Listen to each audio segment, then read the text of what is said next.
आज आपल्याकडे विजय कारंडे आले आहेत. ते फर्निचर मॅन्युफॅक्चरिंगमध्ये आहेत. 2010 पासून ते या बिझनेसमध्ये आहेत आणि एक मराठी उद्योजक फर्निचर मॅन्युफॅक्चरिंगमध्ये मी पहिल्यांदाच बघतो आहे. त्यांनी त्यांचा एक्सपिरियन्स, ते या फील्डमध्ये कसे आले ह्याबद्दल बरीच माहिती दिली आहे. तुम्ही हा पॉडकास्ट पूर्ण बघा. ह्या पॉडकास्टमधून तुम्हाला बऱ्याच गोष्टी त्यांच्याबद्दल कळतील आणि हा पॉडकास्ट लाईक करा. विजय सर, मला समजून घ्यायचं आहे की तुमचं बालपण कुठे गेलं, म्हणजे तुम्ही मुंबईतलेच आहात की आणि शाळा वगैरे कुठे झाली तुमची? बेसिकली मी आहे गोरेगाव वेस्टमध्येच माझं बालपण गेलं आहे टोटल. म्हणजे शाळा, कॉलेज सगळं गोरेगावमध्येच झालं आहे. तर गोरेगावचा प्रत्येक रस्ता, प्रत्येक गल्ली हे प्रत्येक ठिकाणी माझी काही ना काही आठवण आहे. वेदर इट इज शाळेची असेल किंवा कॉलेजची असेल, मित्रांबरोबर घालवलेला वेळ असेल, ते सगळं आहे मेमरीज तिकडे. मग शाळेमध्ये तुम्ही प्रत्येक गल्लीतली आठवण आहे, म्हणजे तुम्ही मस्तीखोर होतात हे? हो, मला तुमच्या बोलण्यावरच कळालं की लहानपणी खूप मस्ती केलेली आहे. येस. कारण अभ्यासू मुलं एवढी फिरत नाहीत. नाही, आम्ही दोन्ही गोष्टी सांभाळून केल्या. म्हणजे अभ्याससुद्धा करत होतो, एकदम वाईट स्टुडंट होतो असंही नाही, खूप जास्त हुशार होतो असंही नाही, नेहमी मिड लेवलला होतो. पण मस्ती भरपूर करायचो आम्ही. ते एन्जॉय केलं आहे. म्हणजे ते मेमरीज कायम आहेत शाळेच्या आणि कॉलेजच्या, की आम्ही एन्जॉय केलं ते पिरियड. घरी वातावरण कसं होतं, म्हणजे घरी किती लोक होते? माझ्या घरी माझे आई वडील आहेत, 2 भाऊ होते लहानपणी शाळेत. आता आम्ही सगळे आपापल्या वेगवेगळ्या ठिकाणी राहतो. पण सगळं भावांबरोबरही छान होतं, आहे अजूनसुद्धा छान आहे, प्रेमाने वागतो आम्ही. आणि आमच्या एरियामधले मित्र तर से अबाउट त्यावेळी, ते आता तर कमी झालं बोलणं चालणं, पण त्यावेळी आमचे 50-60 मुलांचा असा ग्रुप असायचा. आम्ही बसायचो, बोलायचो, फिरायला जायचो. त्या पद्धतीचं होतं. मग घरी आई वडिलांचं कसं, शिस्तीचं वातावरण होतं? नाही, आई माझी शिस्तीची आहे थोडी. वडील एकदम फ्रेंडसारखे, कधी काही शेअर करू शकतो वडिलांबरोबर असे. म्हणजे असं कधीच बर्डन नाही आलं की वडिलांना ही गोष्ट कशी सांगू किंवा ती गोष्ट कशी सांगू. म्हणजे इवन कॉलेजमध्ये असताना कधी गर्लफ्रेंड होती एखाद, तर ते वडिलांना मी इझिली शेअर करायचो, पण आईला सांगण्याची हिंमत नाही झाली. आई खूप स्ट्रिक्ट? हो, आई स्ट्रिक्ट आहे. ओके. मग मार पडला कोणाकडून? आई ऑब्व्हियसली सांगितल्याप्रमाणे आता आई स्ट्रिक्ट आहे, तर खूप मार खाल्लाय. आताच्या मुलांना माहीत नसेल मार म्हणजे काय, आम्ही भरपूर खाल्लाय. प्रेमाने पण मार खाल्लाय आणि असंही मार खाल्लाय, त्यामुळे मार भरपूर खाल्लाय. 2 लहान भाऊ, तुम्ही मोठे? नाही, मी तुम्ही मधला. एक मोठे भाऊ, एक लहान भाऊ आणि तुम्ही मधले. येस. मग अभ्यासात ते लोक दोघं कसे होते? ते सुरुवातीला ते माझ्यापेक्षा जास्त हुशार होते. नंतर मी जास्त हुशार झालो, कारण मला कुठलीही गोष्ट शिकायला थोडा वेळ लागतो समजायला, पण एकदा समजलं तर मी खूप फास्ट जातो. बरोबर. मग तसं म्हणजे आहे ते. बट त्यावेळी ते होते, आता मी जरा जास्त हुशार आहे. कळलं. पण मग मला हा प्रश्न काय होता की म्हणजे घरच्यांचं प्रेशर कोणावर जास्त होतं 3 भावांपैकी? नाही, असं आमच्या तिघांवर कधीच प्रेशर कसलंच नव्हतं. अच्छा. आम्हाला कधीच बंधनही नव्हतं की काय तू हेच कर, हाच अभ्यास कर. मित्र जे तुला योग्य वाटेल, जे शिकू वाटेल. इनिशियली मला वाटलं नव्हतं मी माझं M.Com कम्प्लीट करेन. तर इवन माझ्या टीचर्स ज्या होत्या, 7वीला मी म्युन्सिपल स्कूलमध्ये शिकलो, तिकडे टीचरलासुद्धा विश्वास नव्हता की हा पुढे शिक्षण करू शकेल. त्यावेळी आज त्यांना माझ्या काही दिवसानंतर त्यांना कळलं माझ्याबद्दल, तर खूप खुश झालं की आणि मी बिझनेस करतो ते कळल्यावर तर खूप मला इन्व्हाइट केलं आहे. पण अजून जाता नाही आलं त्यांच्या घरी जेवायला. बऱ्याच वेळा त्यांनी इन्व्हाइट केलं, पण नक्की वेळ काढून मी जाणार आहे. शाळेनंतर तुम्ही कॉलेज कुठे केलं? कॉलेज मी तिकडेच गोरेगाव वेस्टमध्येच केलं आहे. JM Patel college, commerce college होतं आमचं. तिकडे कॉलेज झालं गोरेगावमध्ये. म्हणजे कॉलेज, शाळा सगळं गोरेगावमध्ये, आतापर्यंत सगळं गोरेगावमध्ये. आणि मग M.Com केलं तुम्ही? M.Com केलं ते युनिव्हर्सिटीमधून. अच्छा, मुंबई युनिव्हर्सिटी. हो, कळलं. M.Com पर्यंत तुम्ही केलं. मग त्यानंतर काय केलं? जॉब केला? जॉब ग्रॅज्युएशनच्या नंतर लगेच ॲज अ मराठी ग्रॅज्युएट मुलगा काय करतो, एक जॉब शोधले, मिळाले. इनिशियली कळलं की एवढं सोपं नाही आहे जेवढं आपल्याला वाटतं, पण जे मिळत गेले ते करत गेलो. त्यामध्ये मग मी वेगवेगळ्या क्षेत्रामध्ये काम केलं. अकाउंटिंग, सिन्स आम्ही कॉमर्समधून मी केलेलं आहे ग्रॅज्युएशन, तर मग सुरुवातीला अकाउंटिंगच जॉब सगळे प्रिफर करतात, तर मग अकाउंटिंगमध्ये से अबाउट वर्षभर केलं. नंतर कळलं की मला याच्यामध्ये जास्त इंटरेस्ट नाही आहे, पण जॉब चेंज केला. मग लॉजिस्टिकमध्ये केलं, त्यानंतर सेल्स आणि मार्केटिंग केलं. यातून एक शिकलो की मी एखादी गोष्ट समजून सांगण्यात आणि समोरच्याला गरज असेल तर विकण्यात मी थोडा जास्त कम्फर्टेबल आहे. त्यासाठी मी सेल्स निवडलं जास्त. आणि बिझनेस स्टार्ट करण्यामागचा उद्देशसुद्धा की मला सेल्स जमतं, मला लोकांना इंटरॅक्ट करायला आवडतं लोकांशी, आणि ते मला माझ्या स्वभावानुसार ते जमतं माझ्या कामाच्या हिशोबाने, तर ते मी निवडलं. पण लहानपणी काही असं बनायचं असतं, असं काही ॲस्पिरेशन होतं? नाही, काहीच आयडिया नव्हती. फक्त लहानपणी आम्ही 8वी 9वी 10वीला असताना साधारण आम्ही छोटे मोठे व्यवसाय करायचा प्रयत्न केला मित्रांनी आणि मी. म्हणजे आम्ही दिवाळीला कंदील बनवून आम्ही सेल करायचो किंवा फटाके विकायचो. मग ते म्हणजे पैशाची 2 पैसे कसे मिळतील किंवा काय बिझनेस कसा करता येईल, कारण काही फॅमिलीमध्ये कोणीच बिझनेस रिलेटेड काही नॉलेज नाही आहे किंवा नाही आहे, कोणी सगळे जॉबवाले आहेत.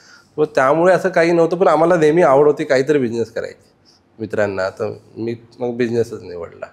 ह्यामध्ये मला कळतं की तुम्ही म्हणजे लहानपणी बिझनेस थोडा छोटे मोठे केलेत. त्यानंतर M.Com झाल्यावर नाही, ग्रॅज्युएशन झाल्यावरच तुम्ही अकाउंटिंगमध्ये जॉब चालू केला, कारण तुमचा अकाउंटचा बॅकग्राऊंड असल्यामुळे, आणि तुम्ही सेल्समध्ये पण काम केलं. मग सेल्सचा जो जॉब होता तो काय एक्झॅक्टली काय विकायचा तुम्ही?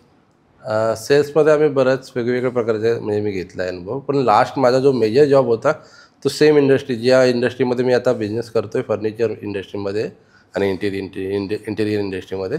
तर तिकडे आम्ही ब्रँडेड इम्पोर्टेड फर्निचर असतात, हाय एंड म्हणजे प्रीमियम क्वालिटी, थोडे महागाडे, तर ते आम्ही सेल करायचो. कुठे सेल करायचो? आम्ही मोठ्या मोठ्या कॉर्पोरेट कंपनीजमध्ये, हॉटेल्समध्ये तिकडे सेल करत होतो. अच्छा, म्हणजे तो तुम्हाला अनुभव होता, ते तुम्हाला कळालेलं की ह्याच्यात काय नक्की हा बिझनेस आहे. येस. त्यानंतर म्हणजे बिझनेस, माझ्या बिझनेसचा कोर बेसिक बोलाल ना, तर ते मला तिकडून कळलं की हा बिझनेस कसा चालतो, कसा होतो. मग ते तिकडून मला पण अजूनही म्हणजे जे हे तुम्ही जसं म्हणतात की मोठे फर्निचर, म्हणजे जसे ब्रँडेड फर्निचर किंवा मोठे फर्निचर किंवा ब्रँडेड गोष्टी या विकण्यासाठी तसा कस्टमर पण लागतो. बरोबर. तो कस्टमर कसा शोधायचा आणि त्याच्यातून त्यांना तो कसा विकायचा, हे आज पण माझ्यासाठी टास्क आहे. बरोबर. म्हणजे तो मला वाटतं वेळ लागतोच प्रत्येकाला तो मार्केट समजण्याचा, मुळात की हे मार्केट नक्की आहे कुठे. बरोबर. कारण आज मुंबईमध्ये 2.5 करोड 3 करोड लोक राहतात, पण आपण तर काही सगळ्यांना ते विकू शकत नाही आपलं प्रोडक्ट. जर तुमचा प्रोडक्ट ब्रँडेड आहे तर त्याच्यामुळे आपण सगळ्यांना आपली वस्तू विकू शकत नाही. आपल्याला माहिती पाहिजे आम्हाला विकायचं कोणाला. बरोबर. ते माहीत असेल तर तुमचं काम थोडं इझी होतं. कळलं. ते तुम्हाला तो शेवटच्या जॉबमध्ये अनुभव आला. हा शेवटचा जॉब तुम्ही जॉब करायला कधी चालू केला तुमचा? B.Com आणि कधी झालं वर्ष? माझं ग्रॅज्युएशन 2005-06 मध्ये झालं. 2-3 वर्ष हे जॉब्स केले आणि 2009 मध्ये मी लास्ट जॉब सोडला. 9 मध्ये स्टार्ट केलं फ्रीलान्सिंग म्हणून, थोडे दिवस केलं. नंतर 2010 मध्ये मी माझी कंपनी स्टार्ट केली डिझाईन पॉईंट, आणि तेव्हापासून आत्तापर्यंत आपलं ग्रोथ आहे. इयर ऑन इयर आपण ग्रोथच होते. नाईस. सो 3 ते 4 वर्ष तुम्ही एक्सपिरियन्स घेतला, वेगवेगळ्या ठिकाणी काम केलं. पण फर्निचरचा जे तुम्ही लास्ट जॉब केला तिथे तुम्हाला फर्निचर निवडण्याच्या मागे पण एक कारण आहे. आम्ही म्हणजे मी जिकडे राहतो गोरेगाव वेस्टमध्ये, तुम्ही बऱ्यापैकी जर लोकांना माहीत असेल मुंबई महाराष्ट्रामध्ये राहणाऱ्याला, की मुंबईमध्ये भिवंडी आणि गोरेगाव हे फर्निचर हब आहेत. तर सिन्स मी त्या हबमध्येच वावर होता माझा, तर मला ते दिवस रात्र दिसायचं की मला ते कार्विंग जे आता चेअरमध्ये एखादा काहीतरी कार्विंग केलेलं आहे किंवा डिझायनर सोफा असेल, ते असं कसं केलं असेल, हे का होतं आहे किंवा कसे कारिगर बनवतात ते मी बसून ऑब्झर्व करायचो. मग ते आवडसुद्धा निर्माण झाली फर्निचरबद्दल, की आपण आपल्या क्रिएटिव्हिटी कशी वापरता येईल किंवा आपण काय त्यात युनिकनेस आणता येईल. त्यामुळे मी फर्निचर क्षेत्र निवडलं की ह्यामध्ये आपण आपले क्रिएटिव्हिटी सुद्धा सेल्स बरोबर वापरू शकतो. कळलं. गोरेगावचं तुमचं राहण्याचं सराउंडिंग पण तेच आणि तुमचा जॉब पण शेवटचा तेच. त्यातून मग तुम्ही ते हा बिझनेस करायचा निवडला. येस. पण बिझनेस करायचा ठीक आहे, आयडिया मिळाली आणि ते निवडलं. म्हणजे माझं तर प्रत्येक मराठी मुलाला हेच म्हणणं आहे की बाबा तू कमी शिकला तरी चालेल, नोकरी नाही केली तरी चालेल, पण धंदा कर. बरोबर. हे आजच्या मराठी मुलांना ही काळाची गरज आहे आजच्या काळाची गरज. तर हे तर प्रत्येक मराठी मुलाला किंवा मुलीला पण हे जे तुम्ही बोलता ना, हे 40 वर्षाआधी जे मराठी मुलं होती त्यावेळी, म्हणजे आपले फादर वडील किंवा त्यांचे आई वडील, बरोबर, त्यांनी सुरुवात केली असतं तर अजून बेटर असतं. स्टील नो इश्यू, आपण सुरू आपली जनरेशन करू आता, वातावरण तयार करू मराठी मुलांसाठी किंवा मराठी मुलींसाठी, सगळ्यांसाठी, मराठी सगळ्यांसाठी. अच्छा, हा पण आता जसं तुम्ही म्हणालात की 2010 साली जेव्हा तुम्ही जॉब करून नंतर बिझनेस चालू केला, मग त्यावेळेला काय कठीण, म्हणजे काय किती तुम्हाला घरी सांगितलं की मी जॉब सोडतोय, एन दिवाळीच्या वेळी मी ठरवलं की जॉब सोडायचा. कळलं. म्हणजे घरातले मला बोलले की दिवाळी होऊन जाऊन, मी बोललो नाही, दिस इज हाय टाईम आणि मी फुल रेडी आहे आता, मी करेन. तर मग मी जॉब सोडला आणि मी वडिलांना सांगितलं मला 3 महिने द्या. 3 महिन्यात जर मी काहीतरी जे प्रयत्न करतो ते अचीव करू शकलो, म्हणजे एका 2 मोठ्या ऑर्डर मिळाल्या, तर I will continue with the business. Otherwise मी बॅक टू जॉब करेन तुमच्या सांगण्याप्रमाणे. पण मी असं स्टडी असल्यामुळे, मला बिझनेसचं नॉलेज असल्यामुळे विदिन अ वीक मला एक चांगली ऑर्डर मिळाली आणि त्यामध्ये मी प्रूव्ह केलं की माझी एका मंथची सॅलरी एका ऑर्डरमधून मी दाखवली त्यांना. एवढी मी कमाई केली त्यामध्ये. त्यांना ते विश्वास झाला की हा करू शकतो. तसं बरोबर. ते पहिलं काम मिळणं मला वाटतं प्रत्येकासाठी गरजेचं. Yes yes. ज्याला जेवढा लवकर स्टार्ट मिळतो ना, हो. तेवढं ते मला वाटतं ते फ्यूल आहे ते. Yes yes. जे तुम्हाला पेट्रोल, गाडीमध्ये कसं पेट्रोल जेवढ्या लवकर भरेल तेवढी गाडी लवकर धावेल. ते पहिलं काम मिळणं खरंच गरजेचं आहे. खूप जणांना वाटतं बिझनेस करावा असा, पण त्यासाठी तुम्ही प्रिपेअर असणं गरजेचं आहे. तुम्ही विदाऊट प्रिपरेशन नाही करू. बाय लक अँड चान्स कधी एखाद्या वेळेस तुम्हाला होईल, पण तुम्ही जर प्रिपेअर असाल तर ते गॅरंटेड होईल, याचे चान्सेस जास्त असतात. बरोबर. तुम्हाला त्या अनुभवामुळे ते तुम्हाला माहिती होतं की नक्की विकायचं कुठे आहे, तो मार्केटचा तुम्हाला नॉलेज होतं. बरोबर. ठीक आहे. आता हे जे फर्निचरमध्ये तुम्ही आलात, त्यानंतर तुम्ही स्वतःची कंपनी चालू केली. ह्या फर्निचरमध्ये व्हरायटीज तर खूप आहेत. म्हणजे फर्निचर म्हणालो तर साधं फर्निचर, त्याच्यात ते म्हणजे मुंबईमध्ये फर्निचरची व्याख्या अशी येते की माणूस ते रस्त्यावरचं पण मिळतं आणि थोडं ब्रँडेड शोरूममध्ये पण मिळतं. म्हणजे फर्निचर तुम्ही घ्यायला गेला तर 1000 रुपयेमध्ये पण आहे आणि ₹1,00,000 पण एक पीस अवेलेबल असतो. मग ते आपल्या आपल्या लाईफस्टाईलच्या हिशोबाने माणसं आपापल्या पद्धतीने घेतात ते. बरोबर. नाही, मला त्याच प्रश्नाकडे, त्याच ह्याच्याकडे यायचं होतं.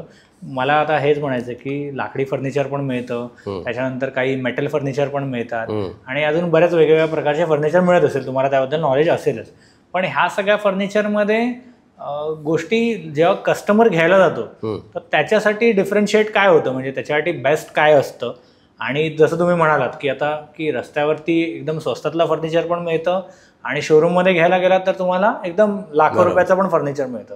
पण एक कस्टमर आहे, त्याला जर घ्यायचं असेल तर त्याच्यासाठी चूज काय करताना त्याने काय लक्षात घ्यावं की त्यातून तो व्यवस्थित फर्निचर चूज करेल? त्याच्यासाठी फर्निचर घेताना सर्वात आधी आपण आपली रिक्वायरमेंट काय आणि आपण कुठे राहतोय, आपल्याला कुठल्या लेवलचं फर्निचर हवं आहे. म्हणजे माझं घर छोटं आहे, अबाउट 500 स्क्वेअर फीटचं आहे, तर तिकडे मी भला मोठा लिव्हिंग रूममध्ये सोफा आणून ठेवू शकत नाही. तर त्या हिशोबाने मला प्लॅन करून की ह्या जागेमध्ये काय बेस्ट फिट होईल इंटिरियरच्या हिशोबाने ते विचार करावा. आणि नॉट दॅट बेस्ट की खूपच छान आणि खूपच महागडं घ्यायचं आणि ना खूप स्वस्त घ्यायचं. आपण नेहमी मधल्या लेवलमध्ये बघायचं की क्वालिटी कॉम्प्रोमाइज न होता आपलं डिझाईन आपल्याला जे हवं आहे ते बघायचं. म्हणजे असं गरज नाही की स्वस्त आहे म्हणजे खराब आणि महाग आहे म्हणजे चांगलं. फर्निचरमध्ये असं काही नाही आहे. प्रत्येक वेळी तुम्हाला ते ज्याकडून घेत आहे ते एक त्या माणसाची किंवा त्या कंपनीची विश्वासार्हता असली पाहिजे की ती क्वालिटी प्रोडक्ट विकते, त्यांचं बॅकग्राऊंड चेक केलं पाहिजे आणि मग तुम्ही घ्या.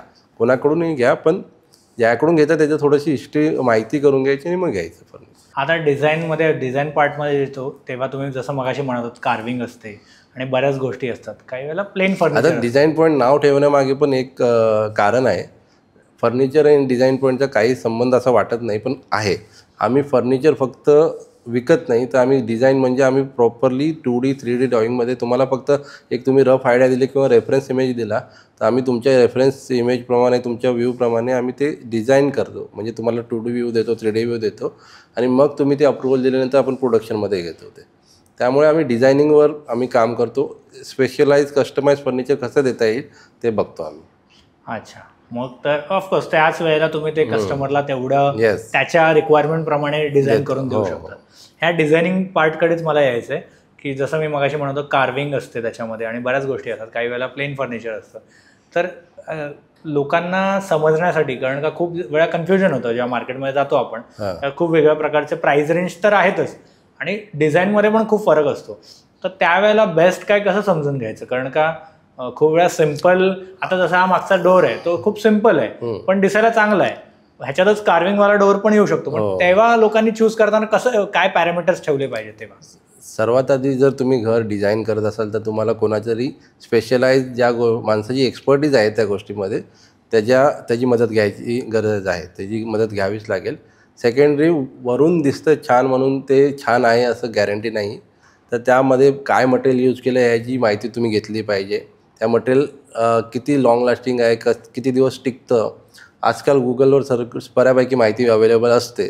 तर तुम्ही जे काही फर्निचर घेताय, सपोज तुम्ही वॉर्डरोब घ्यायचा विचार करताय, तर वॉर्डरोब कुठल्या कुठल्या प्रकारचे मार्केटमध्ये अवेलेबल आहे आणि कुठल्या पद्धतीमध्ये कुठल्या मटेरियलमध्ये बनतं, आपल्याला किती वर्षासाठी हवं आहे.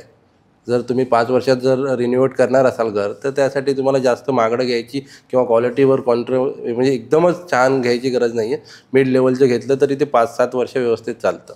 मग तुम्हाला स्टडी थोडीशी करावीच लागेल. आज आपण घरासाठी किंवा स्वतःसाठी काही घ्यायला जातो, तर आपण थोडीशी माहिती करतो ऑनलाईन किंवा ऑफलाईन, मित्रांना विचारतो की हे घेऊ की नको. तसंच फर्निचरमध्येही थोडीशी माहिती घ्यावी. किंवा आम्ही आमच्याकडे तुम्ही जर तुम्हाला फर्निचर घ्यायचं असेल तर आम्ही फ्री सजेशन देतो की तुम्ही आमच्याकडे या, मीटिंग करा आणि तुम्ही घ्या किंवा नका घेऊ, पण आम्ही तुम्हाला एज्युकेट करण्याचा प्रयत्न करतो. जेणेकरून आम्ही बाकीचे वेंडर्स, मला माहीत नाही फर्निचर मॅन्युफॅक्चरर काय करतात, पण आम्ही फर्निचरची डिटेल माहिती देतो की आम्ही कसं बनवणार तुमचं फर्निचर, काय मटेरियल यूज होणार, त्याचं प्रोसेस दाखवतो, व्हिडिओज प्रोव्हाइड करतो, इमेजेस प्रोव्हाइड करतो. म्हणजे आम्ही ट्रान्सपरन्सी देतो म्हणजे आमच्या कामामध्ये. बरोबर. आता लाकडी फर्निचर असतो, त्यानंतर प्लायमध्ये आता फर्निचर बरेचपैकी बनतात आणि प्लायमध्ये पण वेगवेगळे प्रकार आहेत. मरीन प्लाय येतो, कमर्शियल प्लाय येतो आणि बरेच प्लायचे प्रकार असतात, पार्टिकल बोर्ड. तर ह्या सगळ्यामध्ये लाकडी जुने फर्निचर बनायचे ते लाकडीच बनायचे. जुने पलंग म्हणा किंवा जे काय जुने सोफे असायचे ते प्युअर लाकडाचे बनायचे, प्लायचे जास्त बनायचे नाही. आता सर्रास सगळे फर्निचर प्लायमध्ये बनतात. तर ड्युरेबिलिटी वाईज कोणतं बेटर आहे? आणि नेहमी लाकडीच बेटर आहे, पण कॉस्ट इफेक्टिव्ह नाही आहे. तुम्ही प्रत्येक गोष्ट लाकडी बनवू शकत नाही, कारण ते पॉकेट फ्रेंडली नाही.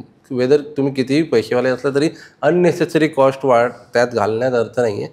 प्लाय तुम्ही बोलता ते बरोबर आहे, पण प्लाय पण तुम्ही BWP किंवा BWR घेतलं पाहिजे. कमर्शियल किंवा त्यापेक्षा वेगळे जे लो क्वालिटी प्लायस असतात ते तर कधीही वापरू नये, कारण ते चालले तर किती 2, 5, 10 वर्षसुद्धा चालतात, पण कंप्लेंट्स त्यामध्ये गॅरंटेड येतातच. पण जर तुम्ही BWP BWR ग्रेडचा प्लाय घेतलात, मरीन प्लाय बोलतात ज्याला, ते घेतलं तर तुमचं फर्निचर तुम्हाला म्हणजे बरेच वर्ष चालणार ते. कळलं. तसं त्या सगळ्याबद्दल तर तुम्ही लोकांना, जे आपले ऑडियन्स बघतात त्यांना गाईड कराल. येस. आणि हे सांगता मला थोडंसं परत बिझनेस स्टार्ट करतानाचं मला समजून घ्यायचं आहे की बिझनेस स्टार्ट करताना तुम्ही म्हणालात की तुम्हाला फर्स्ट ऑर्डर मिळाली, पहिल्याच आठवड्यात पहिलीच ऑर्डर मिळाली. तर ती पहिली ऑर्डर तर मिळाली, तुम्ही त्यांना डिलिव्हरी पण दिली, पण त्यानंतरचं काम हळूहळू कसं येत गेलं तुम्हाला? सेम बिझनेस, थोडीशी माहिती होती विकायचं कोणाला आहे, तरीसुद्धा सिन्स मी न्यू आहे माझ्या फॅमिलीमध्ये, इवन माझ्या मित्रांपैकी बऱ्यापैकी कोणी बिझनेसमध्ये नाही आहे, सगळे CA आहेत, कोणी बँकांमध्ये आहेत. तर मला इनिशियल स्टार्ट मिळाला, पण नंतर जेवढं कारण सिन्स मी सोल प्रोप्रायटर आहे, तर मला त्यावेळी असं बऱ्याच लोकांनी एंटरटेन नाही केलं, मोठ्या मोठ्या फर्म्सने किंवा हॉटेल्सने, जिकडे आम्ही विकतो सहजासहजी. मग तिकडे थोडंसं सुरुवातीला वाटलं की आपल्याला अजून ह्यावर काम केलं पाहिजे. मग आम्ही मॅन्युफॅक्चरिंगमध्ये आलो. पूर्णपणे आम्ही मॅन्युफॅक्चरिंग सेटअप टाकला आहे. गोरेगाव वेस्टला आपला मॅन्युफॅक्चरिंग आहे, तिकडे आम्ही मॅन्युफॅक्चरिंग करतो, म्हणजे जे काय फर्निचर लागणार आहे त्या हिशोबाने. आणि स्ट्रगल असं आम्हाला फेस करावं लागत नाही, कारण आम्ही बल्कमध्ये विकायचा प्रयत्न नाही करत. आम्ही क्वालिटी मेंटेन करून प्रत्येक ऑर्डर आम्ही घेतो असं नाही आहे.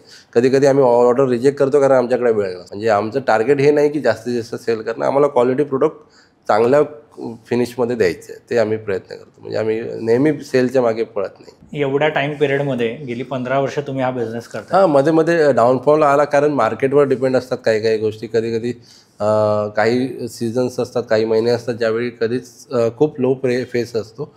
तो पार्ट आहे बिझनेसचा. सुरुवातीला डील ज्यावेळी मी यंग होतो बऱ्यापैकी, त्यावेळी ते थोडं स्ट्रेसफुल जास्त असायचं, कारण मला कळत नव्हतं की मी कसं ते स्ट्रेस बेअर करू. पण आता अनुभवाने ते दिवस पाहून झाल्यानंतर, त्यात माझा सपोर्ट माझ्या वाईफचा आणि माझ्या मित्रांचा बऱ्यापैकी मला सपोर्ट असतो ज्यावेळी थोडा डाऊनफॉल असतो बिझनेसमध्ये, की हे पार्ट आहे बिझनेस. कोणत्याही बिझनेसमध्ये असं नाही की सगळे सेम दिवस आहे. लाईफ आपली जशी असते, माणूस जिवंत असण्याचं उदाहरण म्हणजे लाईफ आपली अप डाऊन, म्हणजे जे दाखवतात मॉनिटरवर, तसंच आहे बिझनेसमध्ये पण तसं असतं.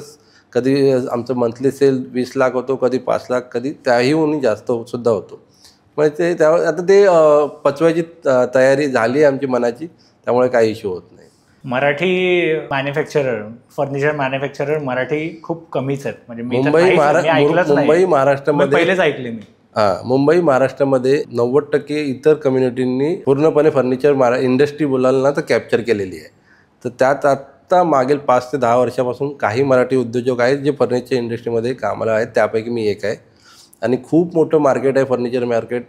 जरी आपण महाराष्ट्रापुरतं जरी करू शकलो आणि देशापुरतं जरी करू शकलो, तुम्ही गुगलवर माहिती काढाल तर ते कितीतरी बिलियन जनरेट होतात इयरली. त्यामुळे खूप मोठं मार्केट आहे. मी तर प्रत्येक मराठी उद्योजकाला सांगेन ज्यात डिझायनिंग किंवा इंटिरियर रिलेटेड काही याला आवड आहे बिझनेस करायचा, त्याने फर्निचर बिझनेस नक्की ट्राय करावा. बरोबर. मराठी लोक जनरली काय, आधीची पिढी मला पण नाही माहिती की काय एवढी घाबरायची, पण आत्ताची पिढी थोडीशी मला असं वाटतं की प्रयत्न करतायत. येस. आणि त्यातले तुम्ही एक आहात की फर्निचर. कारण मी तर आहेच ऐकलं, तुम्हीच पहिले ऐकतात की जे फर्निचर मॅन्युफॅक्चरिंगमध्ये कोणीतरी आहे मराठी माणूस. त्याचं एक कारण आहे, मी फर्निचर निवडण्यामागे मी जसं तुम्हाला सांगितलं की मी फर्निचरच्या आजूबाजूलाच वावरलो आहे, तर मी पाहिलं आहे लोकांना कुठून ते कुठे गेले बिकॉज ऑफ दिस बिझनेस. तर मलाही माझ्यावर विश्वास आहे आणि मला माझ्या बिझनेसवर विश्वास आहे की हा बिझनेस ज्यावेळी मी एंड ऑफ द माझा ज्यावेळी बिझनेस म्हणजे काम करणं मी थांबवेन, त्यावेळी मी एक चांगल्या लेवलला पोचवून ठेवेन आणि मग माझा जो कोणी कॅरी फॉरवर्डर असेल घेऊन जाणारा, तो इझी चांगल्या स्टेपवर तो अजून पुढे नेऊ शकतो. म्हणजे बिझनेस खूप आहे फर्निचरमध्ये. आणि इकडे तुमची कला जर तुमची चांगली आहे, क्रिएटिव्हिटी तुमच्याकडे आहे, तर स्काय इज द लिमिट. तुम्ही भरपूर पैसे बनवू शकता.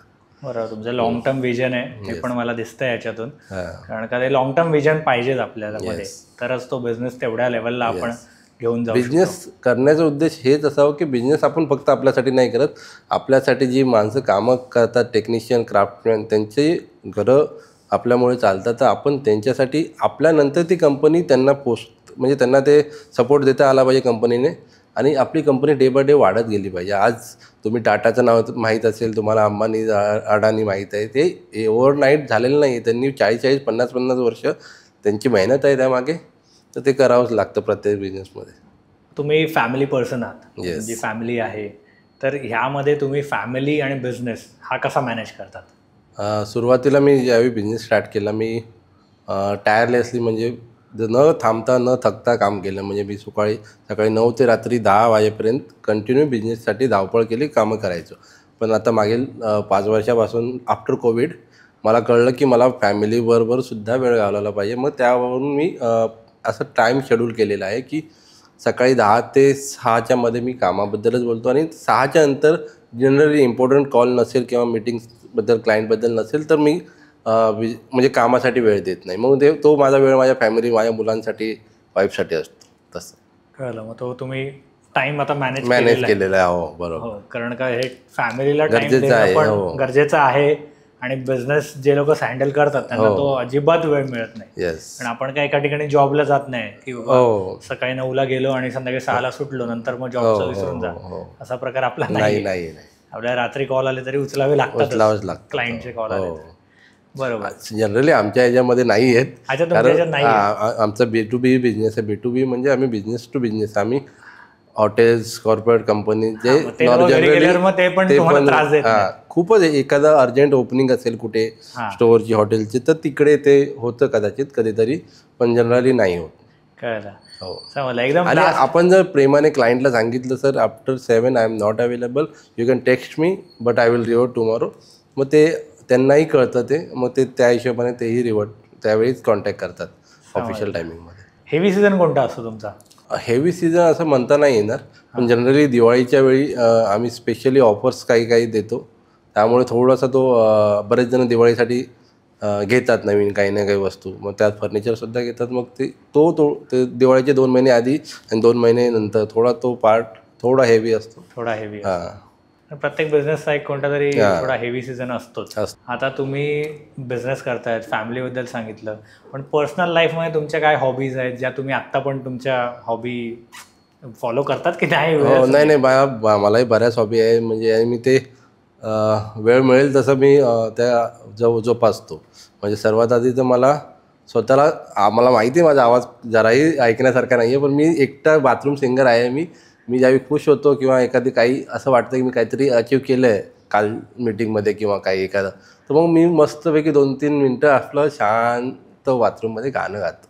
ते माझी एक हॉबी आहे. बायकोला त्रास होतो त्या गोष्टीचा, पण मी करतो ते. सेकंड, मला पिक्चर्स, मूवीज बघायला आवडतात. स्पेशली देशभक्ती टाईप असतात ते मी नक्की फॅमिलीबरोबर बघतो. आणि मित्रांबरोबर वेळ घालवणंही मला आवडतं. मग आम्ही महिन्यातून एकदा प्रयत्न करतो की भेटू आणि मग वेळ घालवतो आम्ही. थोडासा पर्सनल लाईफकडे पण लक्ष देतात. अँड ट्रॅव्हलिंगची फार आवड आहे मला. वेळ बिझनेसच्या याच्यामुळे नाही जाता येत, पण मी प्रयत्न असतो की वर्षातून एकदा दोनदा कुठेतरी फॅमिलीबरोबर किंवा मित्रांबरोबर फिरून येऊ. तसंच बरोबर. कुठे जायला आवडतं तुम्हाला? इंडियामध्ये तर मी बऱ्याच ठिकाणी फिरलो आहे, पण आता आउटडोअर्समध्ये जायचं प्लॅनिंग चाललं आहे. मे बी या वर्षी कुठेतरी आउटडोअर्समध्ये नक्की जाऊ. पण इंडियामध्ये कुठे जायला आवडतं मग? इंडियामध्ये तर मित्रांबरोबर सगळ्यांना, मुलांना जशी आवड आहे, गोवा आमचा फेवरेट डेस्टिनेशन आहे.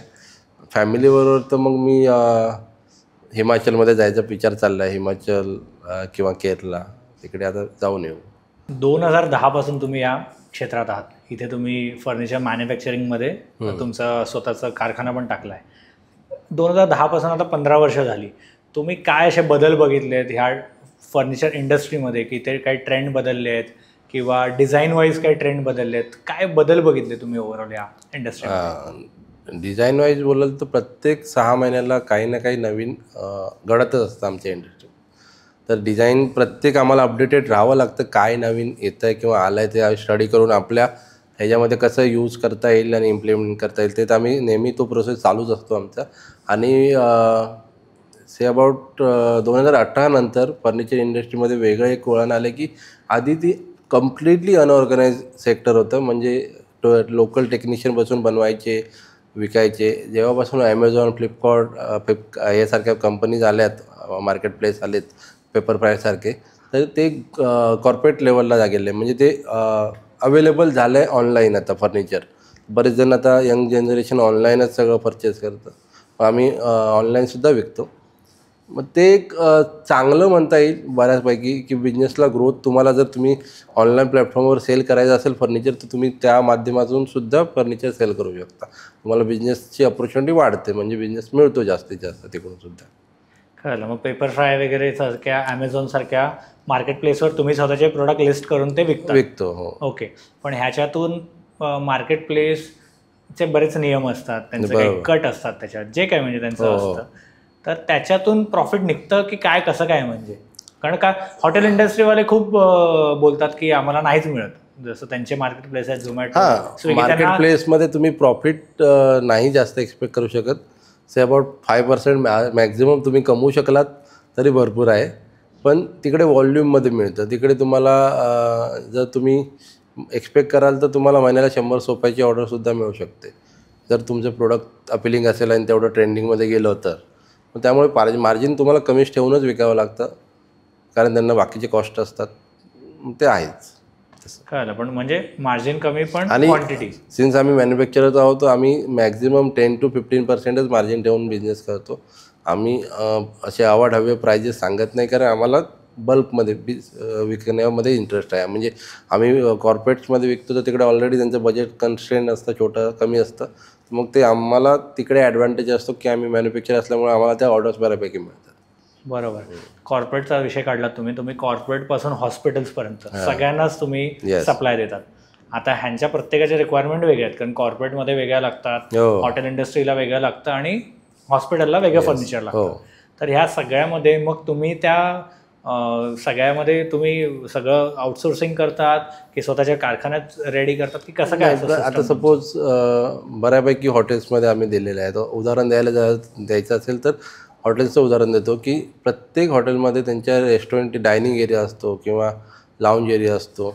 प्रत्येक ठिकाणी त्यांचा डिझायनर डिझाईन करतो आणि प्रत्येक ठिकाणी त्यांची युनिक रिक्वायरमेंट असते. तर आम्ही त्यांच्या प्रोजेक्टच्या अकॉर्डिंग त्यांचे डिझाईन्स घेऊन त्यांना मॉकअप्स म्हणजे सॅम्पल्स बनवून देतो.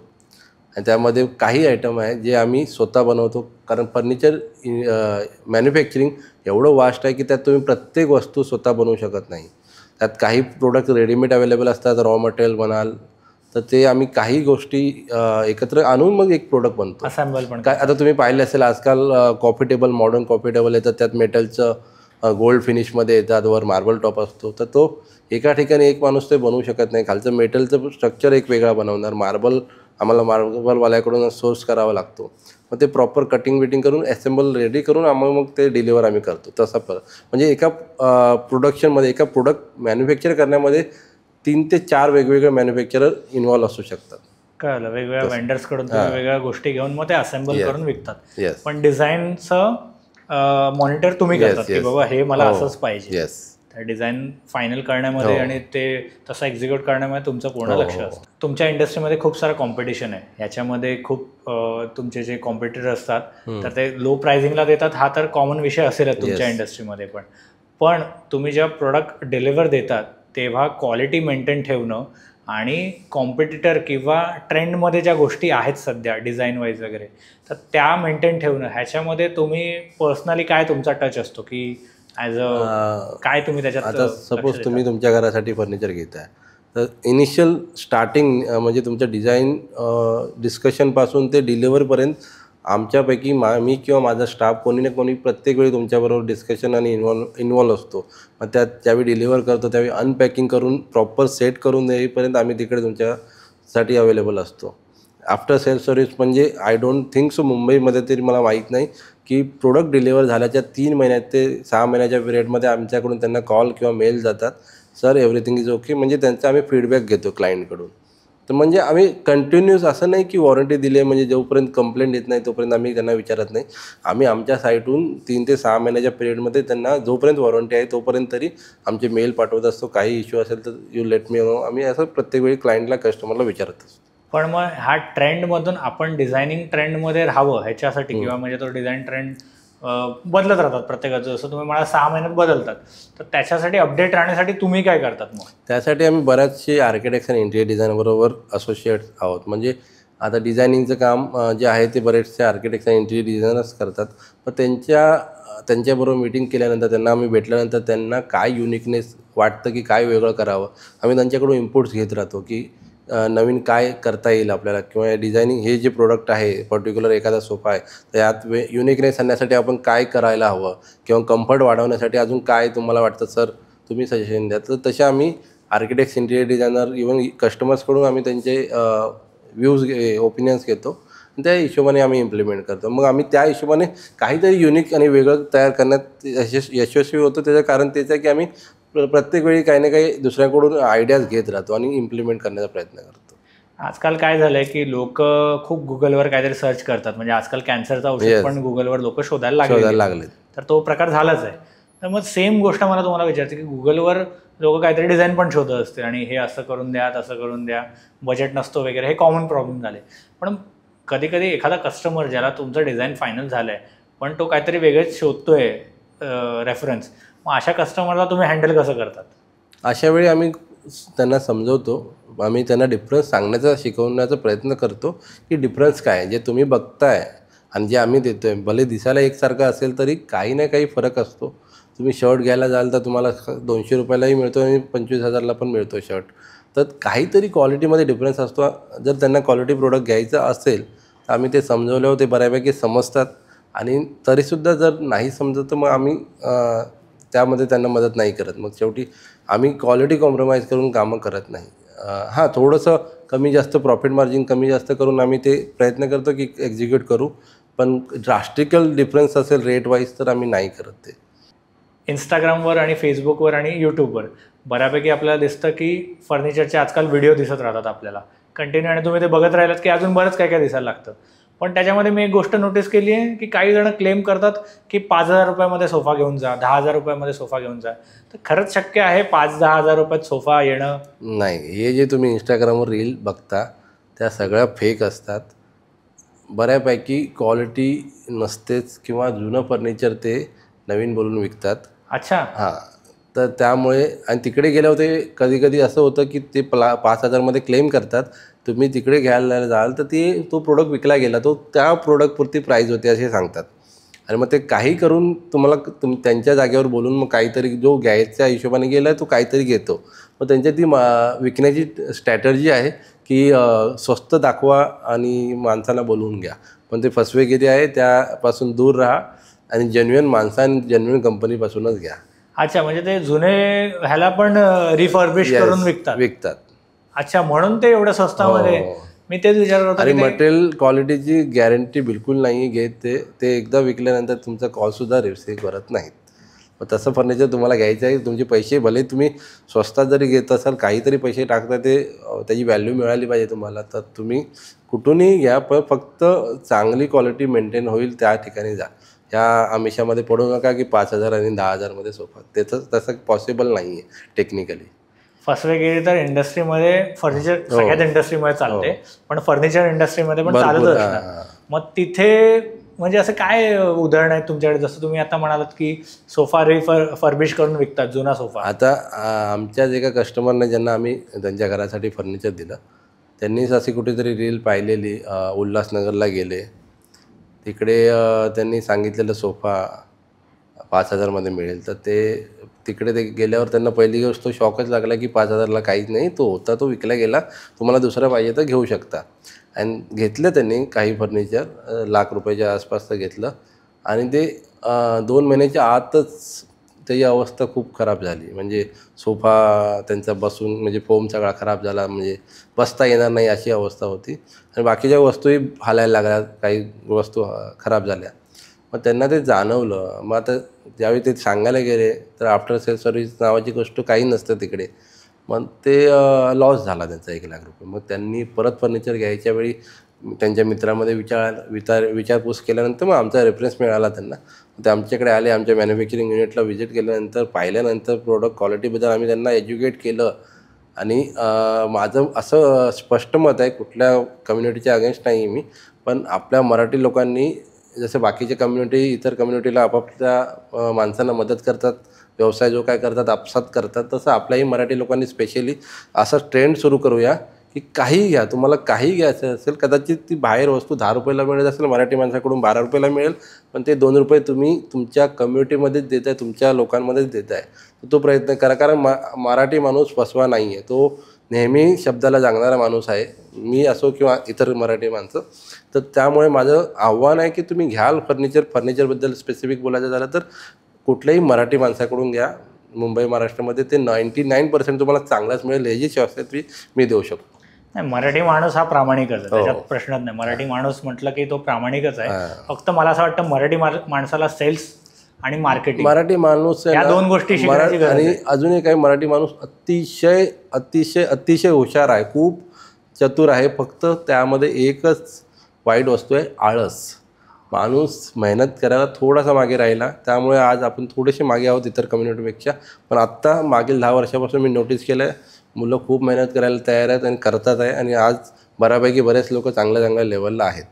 आणि हे माझं शब्द आहे, लिहून घ्या. पुढील 15 ते 20 वर्षात आपण मराठी बिझनेस करणारी मुलं तुम्हाला जास्त मिळतील, रादर तुम्हाला जो नोकरी करणार आहे. तर हे नक्की होणार आहे. नाही, असंच व्हायला पाहिजे, माझं पण हेच मत आहे. हां, होणार आहे नक्की. रेडीमेड फर्निचरचे बरेच शॉप असतात, म्हणजे शॉप पण असतात, शोरूम असतात. तर कस्टमाइज फर्निचर घेतलं पाहिजे की रेडीमेड फर्निचर? म्हणजे ऑनलाईन तर रेडीमेडच मिळतं, तर मग त्याच्यात काय फरक पण असतो आणि कोणतं घेतलं पाहिजे? तुमचं काय सजेशन आहे? माझा विचार आहे, तुम्हाला अर्जंटली काही स्पेसिफिक अर्जंट आत्ताच आजच किंवा उद्या पाहिजे तर तुम्ही रेडीमेड घ्या, चांगल्या शोरूममधून घ्या, काही हरकत नाही. पण तुमच्याकडे जर तुम्ही तुमचं स्वप्नातलं घर डिझाईन करत असाल, राहण्यासाठी घेत असाल, तर तुम्ही जे काही फर्निचर घ्याल ते कस्टमाइज करून घ्याल, त्यात बेटर आहे. आणि त्यात तुम्हाला एक ॲडव्हान्टेज आहे की तुम्हाला सर्वात आधी तुमच्या डिझाईनप्रमाणे, तुमच्या चॉईसप्रमाणे ते मिळणार आहे. सेकंडली तुम्हाला सगळं मटेरियल दाखवलं जातं. ज्यावेळी ते कस्टमाइज होतं, तुम्ही प्रत्येक प्रोसेस पाहू शकता, त्यात ते कळतं क्वालिटी काय यूज होते. आणि त्यामुळे जे तुमची फर्निचर घेणं म्हणजे, आज तुम्ही जर 2 BHKमध्ये फर्निचर घेते, 10-1 लाखाचं फर्निचर जातं. ते 10-1 लाखाचं फर्निचर तुम्ही जर चांगल्या ठिकाणून घेतलं तर ते तुम्हाला 10 ते 15-20 वर्ष चालणार. अदरवाईज ते तुम्हाला परत 5 वर्षाने खर्च करावा लागेल. त्यामुळे फर्निचर घेताना नेहमी कस्टमाइज घ्याल तर ते बेटर आहे, कारण ते तुमच्या इंटिरियरच्या थीमप्रमाणे करता येतं आपल्याला. बरोबर. रेडीमेडमध्ये थोडी क्वालिटी, रेडीमेडमध्ये तुम्हाला समजून घ्यावं लागतं की ठीक आहे, आता जे अवेलेबल आहे त्याच्या हिशोबाने आपण डिझाईन करूया. तर कस्टमाइज करण्यामध्ये ते ॲडव्हान्टेज आहे की आपण आपल्या डिझाईनच्या प्रमाणे फर्निचर कस्टमाइज करून घेऊ शकतो. आयकिया आणि पेपरफ्राय ह्याच्यावरती मेजरली फर्निचरच विकलं जातं, आणि आयकिया खूप मोठ्या लेवलला भारतात आलं आहे. तर हे जेव्हा भारतात आले, किंवा पेपरफ्राय मला माहीत नाही बाहेरचं घेतलं आहे, पण आयकिया आता बाहेरून आलेलं आहे, तर ह्याच्यामुळे ह्या फर्निचर इंडस्ट्रीवर काही फरक पडला आहे का?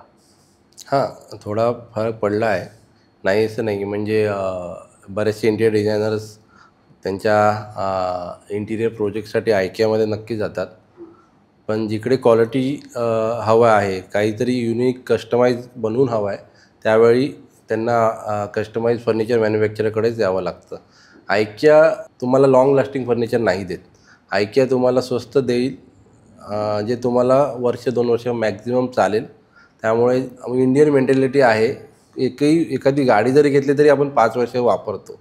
तर I don't think so furniture माणूस आज घेईल आणि वर्षभरात विकण्याच्या किंवा फेकून टाकण्याच्या मनस्थितीत नाही आहे. ते त्यांचा विचार हाच असतो की 5 ते 7-10 वर्ष यंग जनरेशन विचार करते 5 वर्ष तरी चालावं. त्यामुळे आयकियाला इंडियामध्ये असा स्कोप नाही. छोटे छोटे ज्यांचे काही SKU आहेत, साईड टेबल, कॉफी टेबल छोटेसे, ते घेतात नक्की, ऑनलाईन परचेस होतात. पण मेजर मोठे प्रोडक्ट आहेत, बेड झाले, वॉर्डरोब झाले, सोफा झाले, बऱ्यापैकी लोक अजून आयकियाकडून घेत नाहीत. त्यांचा जो प्लाय पण वापरतो तो भुशाचा प्लाय असतो. भुसा प्लाय आहे, कारण टेक्निकल मला वर्ड माहिती नाही. त्यांचं इकडे मॅन्युफॅक्चरिंग होत नाही. त्यांचं टोटल मॅन्युफॅक्चरिंग पेपर फ्राय असो, पेपर फ्राय तरी त्याला लोकल मॅन्युफॅक्चरर आहेत मुंबईमध्ये, महाराष्ट्रामध्ये, इंडियामध्ये, त्यांच्याकडूनच घेतं आणि सेल करतं. पण आयकिया हे कम्प्लिटली चायना मेक आहे. ते सगळं त्यांचं प्रोडक्शन तिकडेच होतं आणि ते इकडे इम्पोर्ट करून मग ते विकलं जातं इंडियामध्ये. आणि ते सगळं म्हणजे रियूज केलेलं फर्निचर आहे. प्लाय असतो किंवा भुसा प्लाय असतो, इवन पुठ्ठ्यापासून फर्निचर बनतं ते यूज करतात. ते म्हणजे बल्क सेलिंगवर त्यांचा टार्गेट आहे. ते क्वालिटीच्या बाबतीत एवढं ते फोकस करत नाहीत. त्यांना ते बल्कमध्ये विकायचं असतं, हे त्यांचं टार्गेट आहे.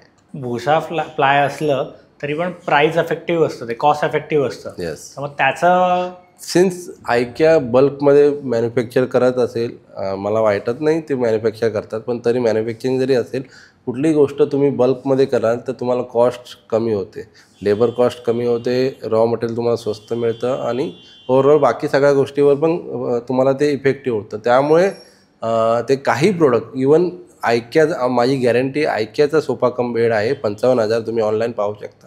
तो sofa cum bed same design, same fabric माझ्याकडे 35,000ला आहे. आपल्याला असं वाटतं, ही त्यांनी टेंडन्सी क्रिएट केली त्यांच्या मार्केटिंग कॅम्पेन्समधून की आयकिया स्वस्त, आयकिया म्हणजे स्वस्त. असं काही नाही आहे. काही प्रोडक्ट जे आहेत ते स्वस्त विकतात. त्यांनी ते मार्केटमध्ये प्रॉस्पेक्टिव्ह क्रिएट केलेलं आहे की स्वस्त आहे, पण आयकिया महाग आहे आमच्या लोकल मॅन्युफॅक्चररपेक्षा. बऱ्याच इंटिरियर आणि आर्किटेक्ट बरोबर तुम्ही काम केलं आहे. बरोबर. पण त्यांच्या रिक्वायरमेंट त्या फुलफिल करताना काय चॅलेंजेस येतात किंवा त्यांच्यावर काम करणं सोपं असतं की कठीण असतं? बऱ्यापैकी सोपं असतं जर त्यांना नॉलेज असेल फर्निचरपैकी. बऱ्याच यंग डिझायनर्सना ओव्हरऑल नॉलेज सगळ्याच गोष्टीचं असतं त्यांना, काही गोष्टी ते कमी असतात नॉलेजपैकी कारण आम्ही स्पेसिफिक फर्निचर बोलतो, तर ते स्पेसिफिक नाही, ते सगळं बघत असतात, सिव्हिल, पेंटिंग, इलेक्ट्रिकल. त्यामुळे त्यांना पूर्ण नॉलेज नसतं. मग तिकडे थोडं इगो क्लॅशेस त्यांचे होतात की त्यांना वाटतं की आम्ही डिझायनर आहे, आम्ही आर्किटेक्ट आहे, आम्हाला जास्त कळतं. पण तसं काही नाही. आम्ही स्पेशलाइज आहोत त्या गोष्टीमध्ये. आम्ही in and out, day and night आम्ही त्या गोष्टीमध्ये काम करत असतो. तर काही गोष्टी आतल्या आम्हाला कळतात ज्या त्यांना विजिबली नाही असतात. तर ते आम्ही काही समजून घेतात, काही जण नाही समजून घेत. त्यामुळे बऱ्यापैकी ज्यांना कळतं की समोरचा व्यक्ती नॉलेजेबल आहे, त्याला नॉलेज आहे, मग ते समजून घेतात आणि आम्ही डेफिनेटली कामं करतो बऱ्याच लोकांबरोबर ह्याच्यामध्ये. कळलं. बरोबर. ठीक आहे. आता मला सांगा की आपला जो इंटरव्ह्यू बघतायत लोक, तर बऱ्याच जणांना, बऱ्याच यंग जनरेशनला वाटत असेल की ह्या इंडस्ट्रीमध्ये यावं, फर्निचर मॅन्युफॅक्चरिंगमध्ये यावं. तर मॅन्युफॅक्चरिंग किंवा ट्रेडिंग जरी केलं तरी बऱ्यापैकी महिना तुम्ही 1 ते 2 लाख इझिली कमवू शकता. जर तुम्ही थोडंसं नॉलेज घेतलं इंडस्ट्रीबद्दल तर नक्की कमवू शकता. बरोबर. मग त्यांना तुम्ही पैशांबद्दल तर गाईड केलंच, पण अजून त्यांना काय तुम्ही टिप्स द्याल किंवा काय गाईड कराल की त्यांनी येताना ह्या गोष्टी लक्षात घेऊन आलं पाहिजे ह्या इंडस्ट्रीमध्ये? ओव्हरऑल मी सगळ्याच म्हणजे जे कोणताही तरुण, मराठी तरुण जर बिझनेसमध्ये यायचा प्रयत्न करत असेल तर त्याने उद्या करतो, परवा करतो हा विचार न करता आज स्टार्ट केलं पाहिजे आत्ता. कारण तुमच्याकडे वेळ कमी असतो. यंग मुलं 25 वर्षाला तुमचं एज्युकेशन कंप्लीट होईपर्यंत तुम्ही साधारण 24-25 वर्षाचे होता.